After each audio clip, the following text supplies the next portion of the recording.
De momento, en España las empresas, grandes, pequeñas, medianas empresas, no tienen obligación de reportar este tipo de incidentes sin prejuicio de que lo hagan, ¿no? Por motivos de seguridad o tal.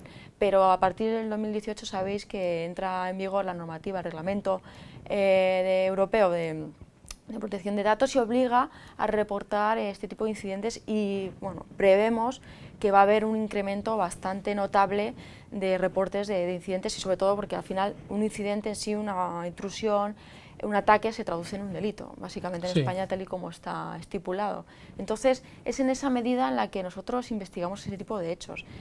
Veremos a ver de aquí a un par de años a ver qué va ocurriendo, porque sí que es verdad que tenemos muy baja tasa de reporte y de denuncia de los delitos. En primer lugar porque el usuario no sabe ni siquiera muchas veces que ha sido víctima de un delito, ¿verdad? Muchas veces dicen, ya me ha vuelto a timar, o son 20 euros, 100 euros, y no lo denuncia porque dice, no me merece la pena, pero 100 euros multiplicado por miles de víctimas son muchos millones de euros.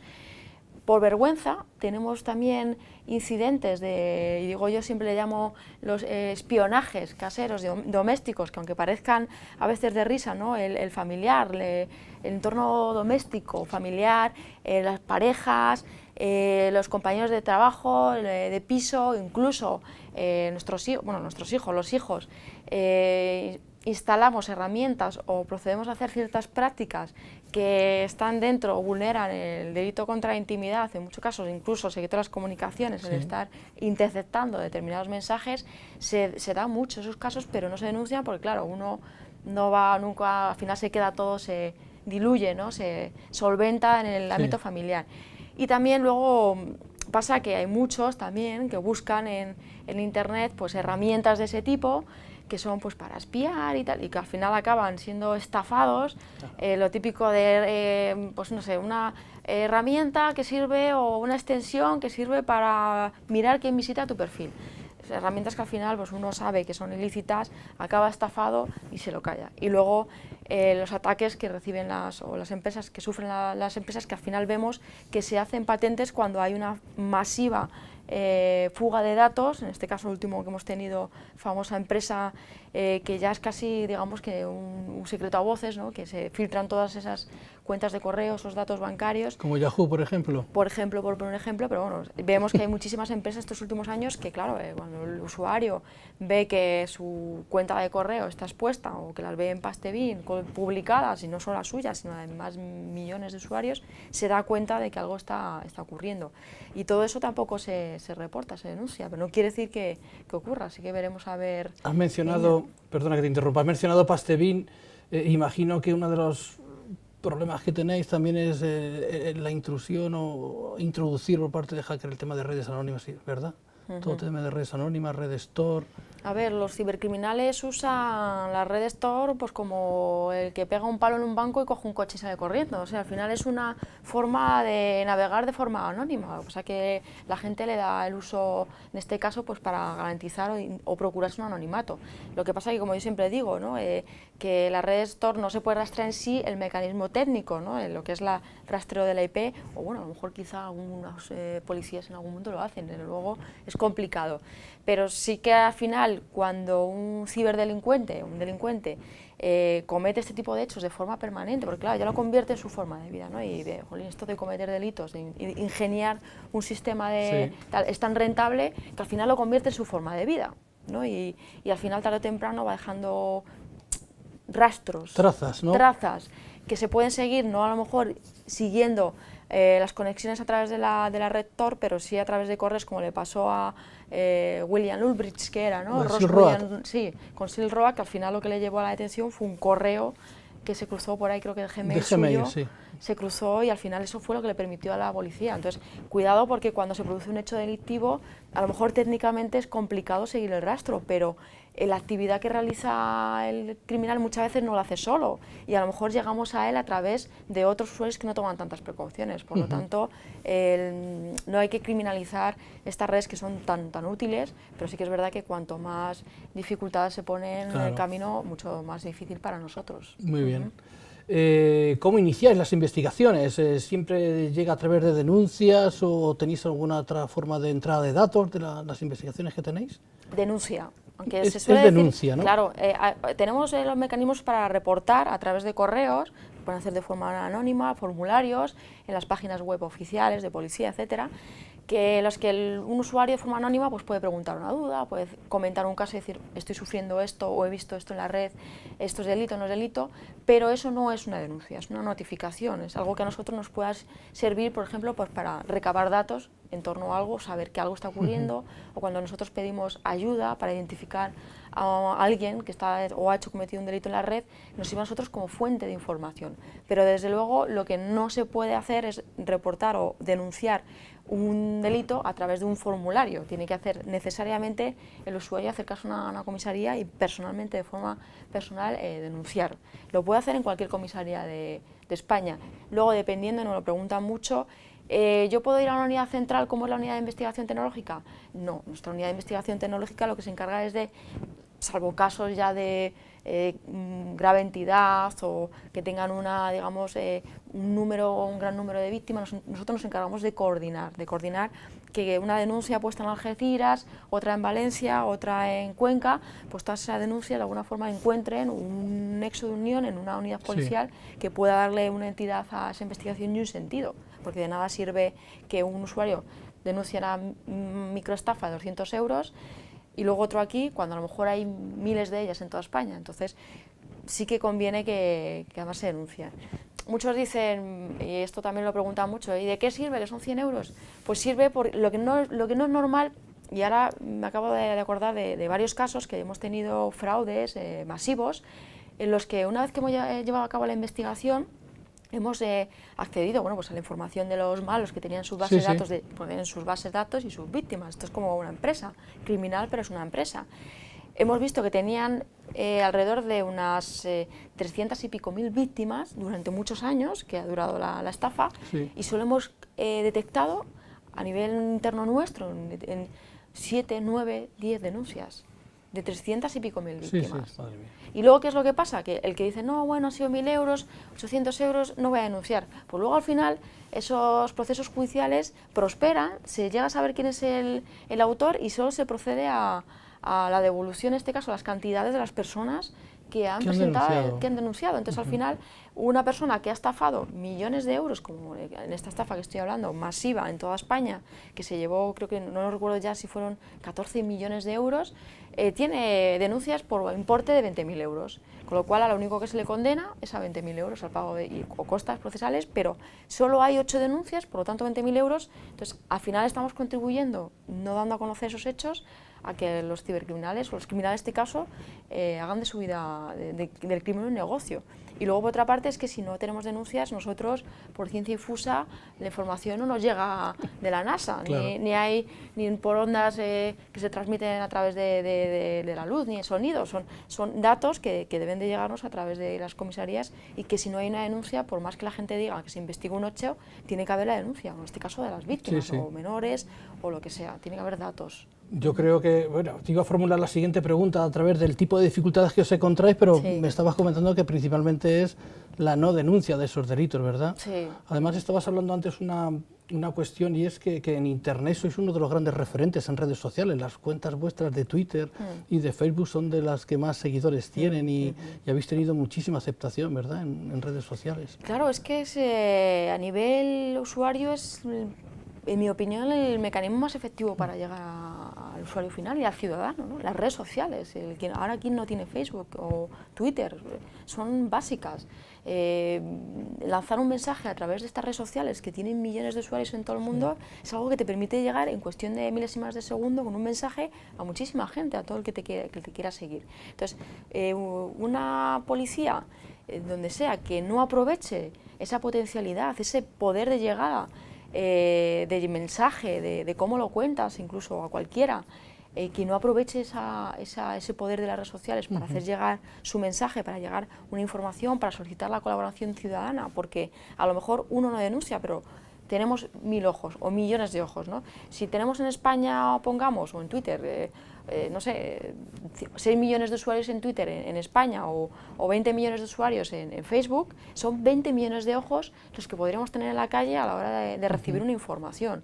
Con lo cual, creo que no solo hay que tenerlas, sino que hay que cuidarlas, hay que trabajar con esmero el mensaje, porque no a todo el mundo se llegue, tampoco es cuestión de decir, nada, bueno, yo tuiteo aquí o publico lo que salga, lo que me da a mí la gana, y luego el que quiera que se quede con el mensaje, ¿no? Por lo que se trata es de que ya que lo usas, hazlo de forma efectiva, ¿no? Claro, lanza un mensaje eficaz y lanza mensajes que lleguen a todo el mundo, desde el chaval que tiene 12 años y está usando ya redes sociales, al señor mayor que se ha hecho un perfil de Facebook y tiene 76. Un mensaje claro, que llegue a todo el mundo, y yo creo que ese es el secreto, no secretos, es que básicamente es sentido común, ¿no? El aprovechar eso de forma eficaz, pues para lanzar mensajes, que lo que está haciendo y sigue haciendo la policía, lo hace además muy bien.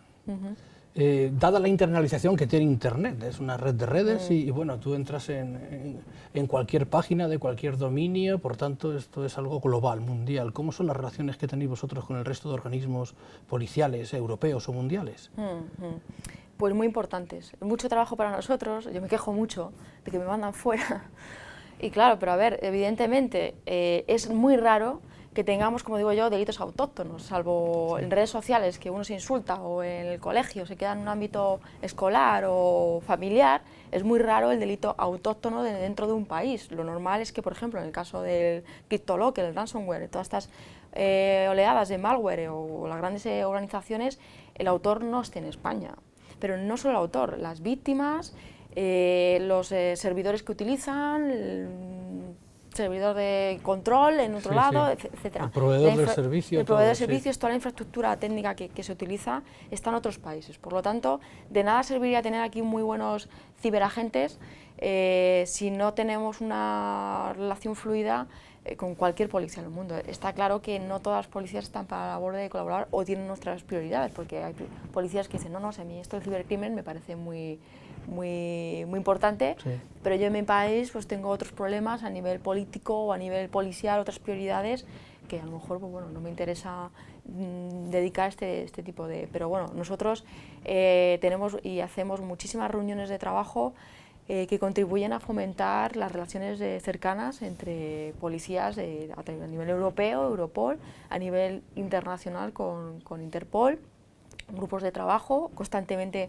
para intercambiar, oye, pues mira, yo en España conozco estas herramientas en redes sociales de investigación, pues la policía holandesa conoce estas, la policía, no sé, la policía de la India tiene estas, y entonces un poco conocer, intercambiar esos best practices que se llaman. ¿Existe realmente esa compartición de conocimientos o siempre hay una pequeña tendencia a guardarte tu tesoro, ¿no? Tu fuente de información? Claro, a ver, imagino todo, que será ¿no? de todo, claro. Aquí, claro, esto es como todo. Uno supongo que compartirá la información hasta donde pueda o quiera compartir, evidentemente. Sí que hay, digamos, por decirlo ordinariamente, hay buen rollo. Con determinadas policías sí que hay, porque al final el objetivo es común, ¿no? En el caso del CryptoLocker, el ransomware, el objetivo es común, y es identificar a quiénes son los personajes que se dedican a hacer esto y que continuamente van actualizando y van sacando nuevas versiones, nuevas oleadas de infección, y desde luego que hay un interés común, por lo tanto de nada es absurdo estar guardando esa información. Sí que hay otros países, terceros países, a nivel europeo la colaboración es bastante fluida, porque yo creo que tenemos una forma similar de priorizar el cibercrimen. En muchos países ya el cibercrimen es una prioridad y se trabaja con ello y se ponen recursos técnicos y personales, pero hay otros países en los que, bueno, pues las relaciones, ya no solo hablo de cibercrimen, hablo de cualquier cosa, no son tan fluidas, ¿no? Y evidentemente si uno va a China a pedir información, no se la van a dar de la misma forma o a Corea del Norte, ¿verdad? O Rusia u otros países donde, bueno, pues donde la disponibilidad para la colaboración siempre es más, aunque la hay también, pero claro, siempre que a lo mejor un interés común, ¿no? O cuando el malo está en Rusia. Entonces sí, a lo mejor sí, pero sí que es básico, porque es ahí donde te vas a obtener la información. Si tienes un montón de víctimas, es básico. Los canales de cooperación, pues llevan su tiempo.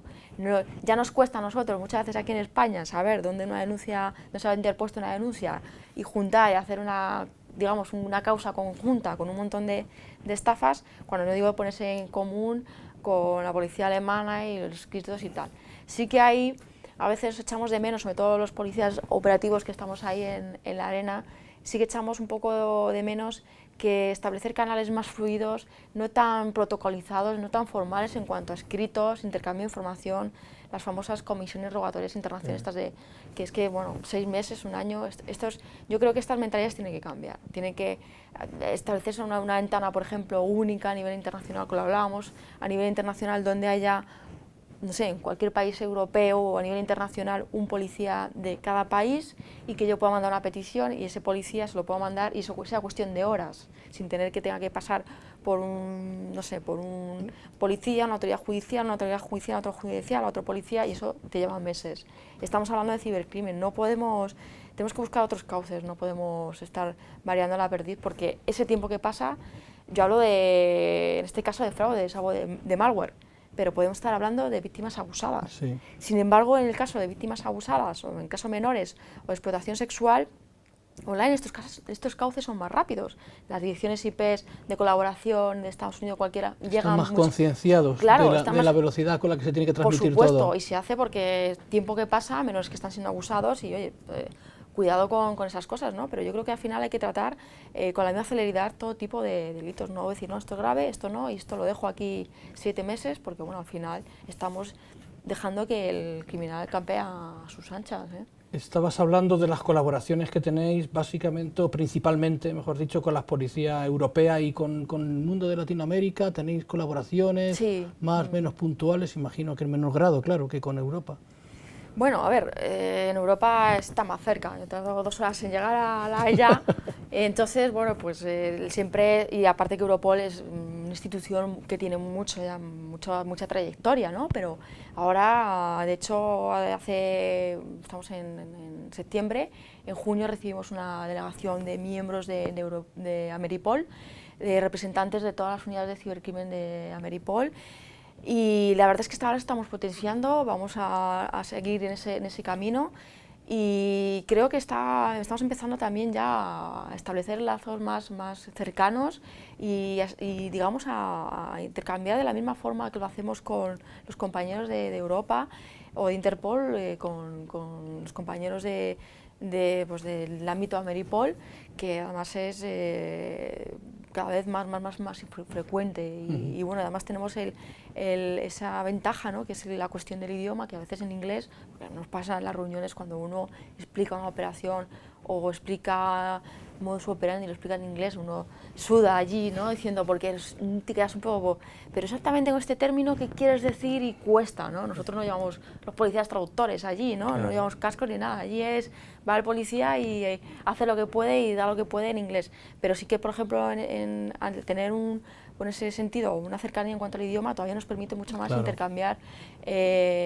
buenas prácticas, experiencia, y creo que además yo lo estoy viendo, además que están fortaleciendo esas relaciones, y además los compañeros luego también tienen diferentes problemáticas que se ponen en común y que siempre vienen bien. Me gustaría saber un poco tu percepción acerca de cómo ves el futuro del estudio, de los estudios universitarios en campo de la ciberseguridad. Espero que estés de acuerdo con nosotros, con que nosotros creemos que es un campo de un crecimiento total, pero bueno, queremos saber tú, que estás desde dentro, cómo ves esa percepción. Pues yo voy a decir lo mismo de siempre, me dicen, es que siempre vendes tu película, aquí, como estás en la película de la ciberseguridad y el cibercrimen, vendes tu libro, ¿no? Pues no es vender mi libro, es que realmente no es que sea el futuro, es que es el presente. La unidad nuestra, antes brigada, empezó en el año 2000 incluso antes, 98, 97, 98, hasta ahora ya han pasado 20 años. Yo no hablo no hay que hablar de nuevas tecnologías, hay que hablar del mundo virtual ya como nuestro mundo, y ya no hay que hablar de cibercrimen, hay que hablar de crimen, porque prácticamente ahora todo tiene una implicación tecnológica. Y mis propios compañeros lo dicen, de que básicamente ahora, yo por ejemplo ahí llevo ahora mismo 2 móviles, el ordenador y tal, en casa tengo 6 ordenadores, 7 ordenadores, y todos estoy segura que muchos tenemos tablets, claro. Y tenemos de todo. Entonces, cuando no hay un hecho que se comete a través utilizando como medio la red, internet, el fraude de toda la vida es un fraude, o sea, yo intento engañarte, va a sacarte dinero y utilizo la red, que es más cómodo.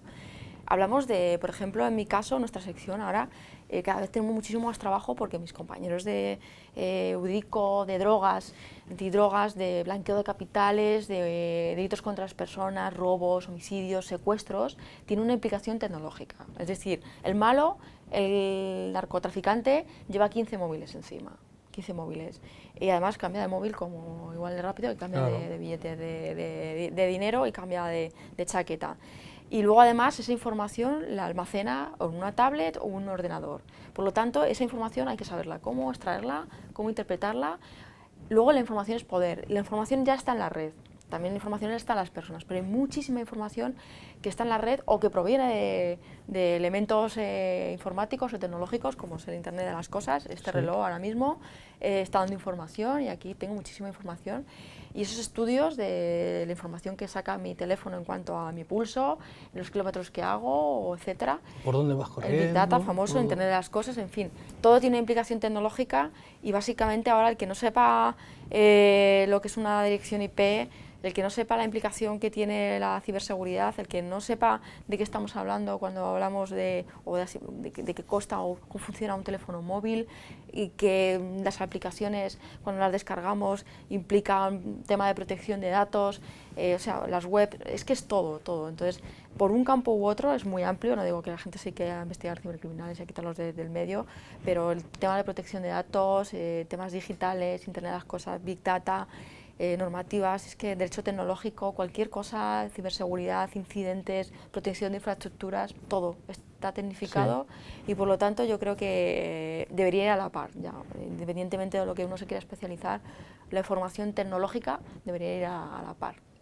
Ahora, centralizando un poco en el tema de menores, ¿tú crees que con todo esto que estabas comentando acerca de la cantidad de dispositivos multimedia de los que se disponen con distintas edades, ya con 8, 10, 12, 14 años, imagino que os encontraréis con problemas serios, ¿verdad? Incluso hasta de que los propios padres no sean conscientes de lo que se está haciendo a través de los hijos. Sí, a mí no hay día, muchos días me llaman amigos que tienen hijos, tal, mira, que te llamo porque quiero saber a ver cómo funcionan todas las herramientas de control parental, tengo miedo de a ver qué es lo que publican mis hijos en las redes sociales, no sé cómo puedo evitar o hacer de, digamos, de filtro, ¿no? O decir, o casi de censor. Un firewall. Sí, hacer de firewall humano para evitar que mi hija o mi hijo publique fotos de ciertas actitudes, con ciertas actitudes, o de hacerles ver, y es que yo les digo que independientemente del sistema que utilicen para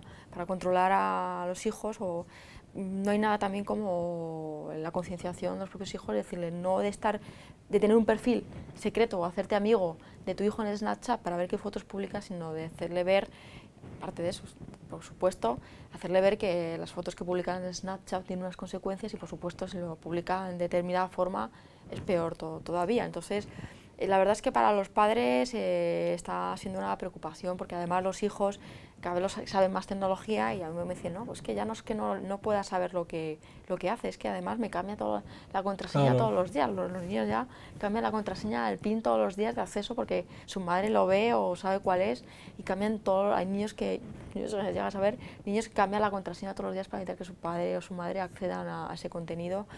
Y es difícil, la verdad es que hay que verlo en el mundo adulto, si es que lo vemos en el mundo adulto la cantidad de, no voy a decir imprudencias, porque muchas veces se hacen por desconocimiento, ¿no? Imaginemos un menor, si es que además el mundo que está explorando ahora es el mundo que tiene, el mundo virtual, ¿no? Para nosotros antiguamente, si ya la curiosidad es innata en el ser humano y en el menor también, ¿no? Y experimenta a través de las redes sociales o a través de los grupos de WhatsApp, etcétera.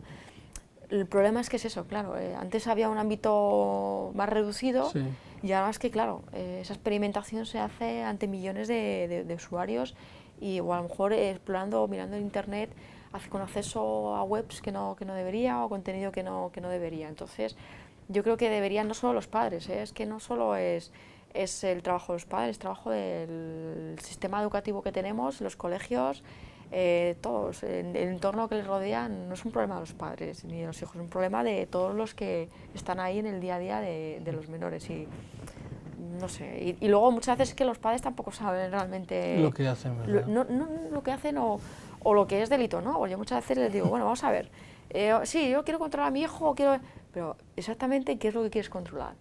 Si ni siquiera sabes lo que se puede o no hacer, o cuándo tu hijo puede estar siendo víctima de algo, o cuándo notificarlo, ¿cómo vas a alertarle tú a tu hijo de que haga o no haga ciertas cosas cuando tú no sabes si se pueden o no hacer? ¿No? Entonces, ni siquiera los padres, ¿no?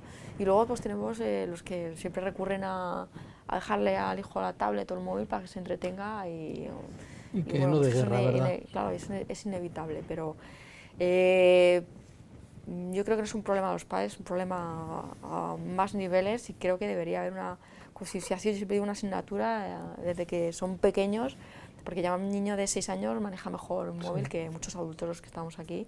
Entonces, que sea obligatorio que los niños tuvieran desde muy pequeñitos, igual que la manejan con naturalidad, que sepan también cómo utilizarla y las implicaciones que tiene. Silvia, estamos acabando ya porque sabemos que tu tiempo es oro, ¿no? Solo me gustaría también que nos comentaras, aparte de todas las complejidades con las que te encuentras a nivel de investigación, luego cuando a nivel judicial esto también va, ¿te estás riendo? Puedes, a nivel judicial estás viendo que también se va acelerando, encontráis muchas trabas.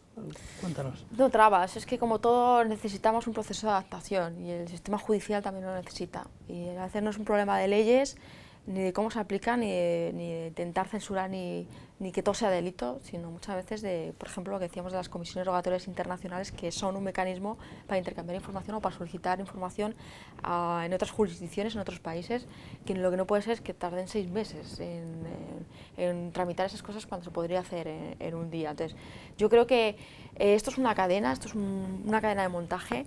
Si yo le digo a la gente que tiene que denunciar, y lo hacen y me dicen, sí, yo denuncio, pero es que luego, o yo he denunciado y mi caso ha sido archivado. Cuando eran unas amenazas que a mí me han hecho sentir muy mal y he estado 6 meses sin salir de mi casa o prácticamente saliendo acompañada y luego viene y me archivan estas amenazas porque dicen que no son un delito. Entonces, yo creo que es una cadena y al final el sistema judicial lo que tiene que garantizar es que las personas que están siendo víctimas de delito encuentren el amparo y la protección de los derechos cuando ellos buscan esa. Y creo que todos, también el sistema judicial tiene que, digamos, buscar medios y creo que no pasan por cambiar leyes, ni modificar aquí, ni armonizar legislaciones a otro nivel, ¿no? Es que si nos ponemos de acuerdo a nivel internacional y tal. Se pueden hacer deberes aquí en cada país y se pueden cambiar muchas cosas que no implican ni cambios legislativos, no, simplemente implica voluntad, ¿no? Y que al final estamos todos en el mismo barco, que aquí solo tenemos todos un objetivo, no parezca que la policía está intentando a ver cómo hace las cosas y tal, que si unos dicen que con mandamientos, yo creo que todos estamos en el mismo barco, que es querer al final buscar el autor de algo que han cometido un delito, darle una protección a la víctima, de que el ciudadano realmente se sienta protegido, porque es verdad, es que te lo dicen, yo para qué voy a denunciar si no sirve de nada, es que eso me lo han dicho muchas veces, ¿no? Entonces yo digo, yo puedo intentar con todos mis medios intentar saber quién está detrás de los hechos, pero si luego no tengo el amparo del juez a la hora de tomar ciertas medidas o facilitarte, ¿no? Digamos, la labor investigativa o digamos a darle más celeridad a la investigación, de nada sirve. Yo no puedo estar 9 meses investigando delitos que se pueden resolver en días, en semanas, ¿no? Entonces, al final yo creo que hay que poner, y no hay que recurrir a grandes reformas legislativas, yo creo que hay que poner voluntad y sobre todo que pensemos que estamos todos en el mismo barco, que la policía no tiene más interés que un juez, que un fiscal o que el ciudadano saber quién está detrás de unos hechos. Tenemos, yo creo que todos el mismo objetivo y hay que facilitarlo siempre y creo que se pueden buscar medidas para articular, hacerlo más eficaz la investigación de este tipo de hechos. Pues nada, ya para terminar, una última pregunta, y es que te tengo que hacer llegar pues la pregunta que siempre me hacen llegar los alumnos: ¿qué tienen que hacer para llegar a un puesto como el que estás tú o algo similar? Trabajar mucho. Trabajar mucho. Mucho. ¿Entráis con conocimientos o luego, imagino que luego tenéis una formación adicional dentro, ¿no? Pero ¿son valorables los conocimientos en la rama de la seguridad informática? Sí, por supuesto. Hombre, en otros países yo sé que cuentan con la posibilidad, me lo preguntan mucho la gente, oye, ¿es posible, por lo menos aquí en España, es posible, o en otros países, que gente externa, que no es policía, colabore? A ver, no como policías, ojalá, me gustaría a mí, yo sería la primera, estaría como loca ya aquí buscando perfiles buenísimos que gente que conozco extraordinaria. A lo mejor no podemos o no pueden colaborar en una investigación como tal, pero sí que desde parte de las universidades nos ayudáis creando herramientas de investigación muy buenas, porque nosotros hacemos una labor de investigación y combatimos el cibercrimen, pero no tenemos, por ejemplo, o recursos suficientes o tiempo para dedicarlo, es decir, 5 policías a una investigación, una herramienta específica. Pero sí que, por ejemplo, desde el punto de vista externo, la gente nos puede ayudar estando más pendiente de ciertos hechos, reportando esa información, en el caso de universidades, empresas, desarrollando herramientas específicas de acuerdo a nuestras necesidades que nos ayudan nos faciliten ese trabajo. Y luego, por supuesto, si ya quieren participar de la labor policial, tiene que ser en España.